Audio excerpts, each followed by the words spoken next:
આઝાદ media લાઈવમાં આપનું સ્વાગત છે।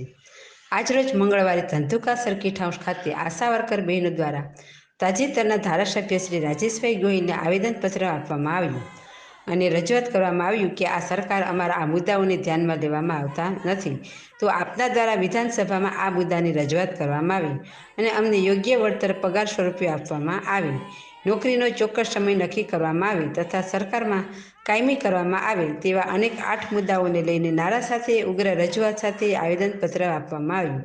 એન્કર સંધ્યાબેન ઓઝા, રિપોર્ટર સંજયભાઈ ઝાલા તથા ઇમરાનભાઈ, આઝાદ મીડિયા લાઈવ, ધંધુકા।